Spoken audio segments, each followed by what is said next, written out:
కొన్ని journeys destination కోసం కాదు, మనల్ని మనం తెలుసుకోవడానికి ఉంటాయి.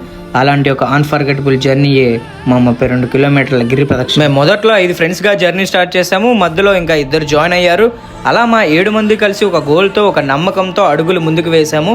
మొదట్లో కొన్ని కిలోమీటర్స్ ఈజీ అనిపించాయి, కానీ కొంచెం దూరం వెళ్ళాకే తెలిసింది అసలైన పరీక్ష మొదలైంది అని చెప్పి. కాళ్ళు భారంగా అనిపించాయి, అలసట పెరిగింది. డీహైడ్రేషన్ వల్ల మా ఫ్రెండ్స్లో కొంతమందికి కళ్ళు కూడా తిరిగి పడిపోయారు.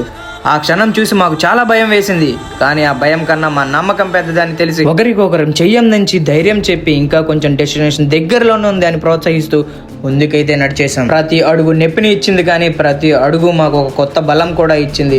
ఆ 32 కిలోమీటర్లో మేము కేవలం నడవలేదు, మా ఫ్రెండ్షిప్ని, మా పేషెన్స్ని, మా డివోషన్ని ప్రూవ్ చేసుకున్నాం. జర్నీ కంప్లీట్ అయిన ఆ క్షణంలో ఉన్న ఆనందం, ఆ రిలీఫ్, ఆ సాటిస్ఫాక్షన్ మాటల్లో చెప్పలేం. కష్టం ఎంత పెద్దదైనా నమ్మకం, స్నేహం, భక్తి కలిసి ఉంటే ఏదైనా సాధ్యమని ఈ గిరి ప్రదక్షిణ మాకు నేర్పించింది. ఈ జర్నీ మా జీవితంలో ఎప్పటికీ మర్చిపోలేని ఒక జ్ఞాపకం. గోవిందా గోవిందా.